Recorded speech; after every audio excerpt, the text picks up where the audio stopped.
പാതയോരങ്ങളിലും ഇടവഴികളിലും മാലിന്യം നിക്ഷേപിക്കുന്നവർക്കെതിരെ കർശന നടപടി സ്വീകരിക്കാൻ ഒരുങ്ങി കട്ടപ്പന നഗരസഭ.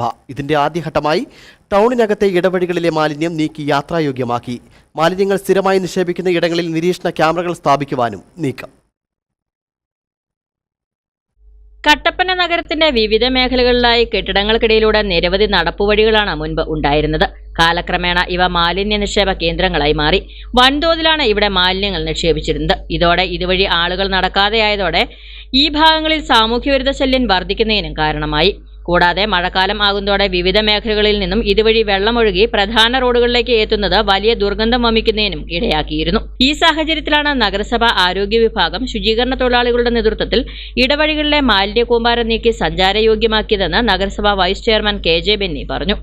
കട്ടപ്പന നഗരത്തിന്റെ വിവിധ ഭാഗങ്ങളിൽ മാലിന്യങ്ങൾ ഇടവഴിയിലും അതുപോലെ റോഡ് സൈഡിലും വ്യാപകമായി കൊണ്ടുവെക്കുന്ന സാഹചര്യം ഇതിൽ വരികയും മുനിസിപ്പാലിറ്റിയിലെ ജീവനക്കാർ ഇവ കട്ടപ്പനയിലെ 2 ഇടവഴികൾ ഈ സമീപ ദിവസങ്ങളിൽ ക്ലീൻ ചെയ്തത് മാത്രമല്ല അവിടെയെല്ലാം മറ്റ് സേഫ്റ്റി മെഷേഴ്സായ കുമ്മായിടുക മറ്റ് എല്ലാ കാര്യങ്ങളും ചെയ്തു വരികയും പക്ഷെ വ്യാപകമായി ഇത്തരം പ്രവർത്തനങ്ങൾ നടക്കുന്ന ആളുകൾക്കെതിരെ കർശന നടപടികൾ സ്വീകരിക്കുന്നതിന് വേണ്ടി ആരോഗ്യ വിഭാഗത്തിന് ആവശ്യമായ നിർദ്ദേശങ്ങൾ നൽകിയിട്ടുണ്ട്.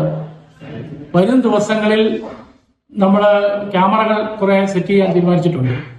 ആ ക്യാമറകൾ വെച്ചതിന് ശേഷവും അല്ലാതെയും വിവരങ്ങൾ ലഭിച്ചാൽ അത്തരം ആളുകൾക്കെതിരെ കർശന നടപടി സ്വീകരിക്കുന്നതിന് വരും. ഗാന്ധി സ്ക്വയറിന് സമീപത്തു നിന്നും കുന്തളംപാറ ബൈപ്പാസ് റോഡിലേക്ക് ഇറങ്ങുന്ന ഇടവഴി, സെൻട്രൽ ജംഗ്ഷനിലെ 2 വൺ-വേ റോഡുകളെ തമ്മിൽ ബന്ധിപ്പിക്കുന്ന ഇടവഴി എന്നിവിടങ്ങളിലാണ് ആദ്യഘട്ടം എന്ന നിലയിൽ ശുചീകരണം നടത്തിയത്. ഇനി ഇത്തരത്തിൽ നഗരത്തിന്റെ ഇടവഴികളിൽ മാലിന്യം നിക്ഷേപിക്കുന്നത് ശ്രദ്ധയിൽപ്പെട്ടാൽ കർശന നടപടി സ്വീകരിക്കുവാനാണ് നഗരസഭ ആരോഗ്യ വിഭാഗത്തിന്റെ തീരുമാനം. മേഖലയിൽ നിരീക്ഷണ ക്യാമറകൾ അടക്കം സ്ഥാപിക്കുവാനും തീരുമാനമായി. News bureau, Kattappana.